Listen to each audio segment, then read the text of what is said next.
Mais c'est pas la première gifle en politique, ni la première agression d'un président. Non, alors cette gifle de Tain-l'Hermitage, c'est quand même une première, la première agression physique contre un président en exercice, mais on va voir qu'il y a un certain nombre de précédents. On se souvient de cette claque reçue en Bretagne par Manuel Valls, alors qu'il venait de quitter Matignon, c'était en janvier 2017, un grand dadais de 18 ans lui en avait collé une, presque aussi forte que celle d'hier. Ce jeune homme identitaire indépendantiste breton avait ensuite été condamné à 3 mois de prison avec sursis et 105 heures de travail d'intérêt général. Ces dernières années, on a vu de nombreux hommes politiques qui ont reçu non pas des gifles, mais des tartes à la crème, des œufs ou bien des tomates.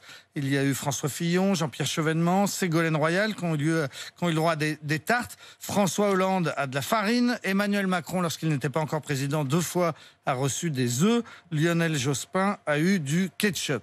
Toujours dans ce registre, on n'a pas oublié Nicolas Sarkozy, président en exercice cette fois, qui avait été violemment attrapé par le revers de sa veste. C'était à Brax, dans le Lot-et-Garonne, en 2011. L'auteur du geste avait été condamné à 6 mois avec sursis, une obligation de soins et 2 jours de stage citoyen. Les juges n'avaient donc pas considéré, dans ce cas, que porter la main sur le président était un acte qui méritait de la prison ferme. Jacques Chirac, lui, avait été victime d'une tentative d'assassinat. Voilà, alors là, on rentre dans un registre plus grave que les gifles et les baffes. C'était pendant le défilé du 14 juillet 2002. Un jeune homme de 25 ans avait tiré sur sa voiture sans l'atteindre avec une carabine 22 long rifle. Il avait aussitôt été maîtrisé par les spectateurs du défilé. Il s'appelait Maxime Brunery, c'est un militant d'extrême droite, membre du mouvement Unité Radicale et habitué du COP Boulogne des supporters du PSG. Il avait revendiqué son acte le matin même en signant 88, qui est le symbole de Heil Hitler. Maxime Brunery a été condamné à 10 ans de prison. Il a été libéré au bout de 7.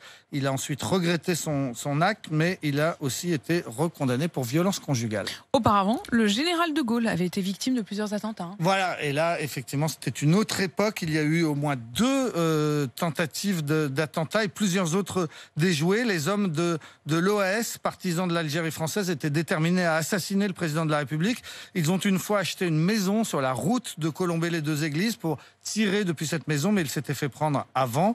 Une autre fois, des terroristes ont réussi à faire exploser un engin sur la même route. La voiture présidentielle a traversé des flammes, mais il n'y a pas eu de victimes.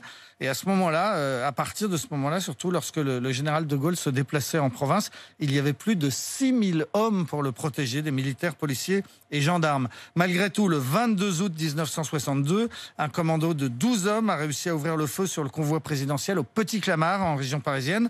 187 balles ont été tirées, 10 ont atteint la déesse présidentielle. Une s'est fichée à 5 cm seulement de la tête du président, alors que sa femme, dite Tante Yvonne, était à ses côtés. Les membres du commando ont tous été arrêtés. Leur chef, le colonel Bastien Thierry, a été condamné à mort et exécuté. C'est le dernier fusillé de l'histoire de France. De Gaulle n'avait pas voulu le gracier parce qu'il avait tiré sur une voiture à bord de laquelle se trouvait une femme. Sa femme. Enfin, 2 présidents de la République qui ont été assassinés. Voilà, 2 présidents sont morts en exercice. Le premier, c'est Paul Doumer. En février 1932, il visitait un salon du livre à Paris lorsqu'un immigré russe, un médecin exalté, lui a tiré dessus pour des raisons assez obscures. Paul Doumer est mort à l'hôpital.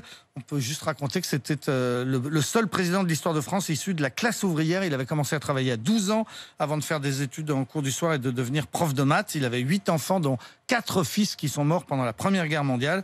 Bref, c'était un personnage. Son assassin a été guillotiné 7 mois plus tard. Et puis l'autre président assassiné, c'est Sadi Carnot. C'était à Lyon en juin 1894, poignardé dans son carrosse par un anarchiste italien de 20 ans qui lui reprochait ce qu'on avait appelé les lois scélérates, des lois contre les anarchistes. Ce jeune Italien a été guillotiné 1 mois plus tard. La justice était assez rapide à cette époque. Rapide et expéditive. 7h59, dans un instant, la météo, le journal.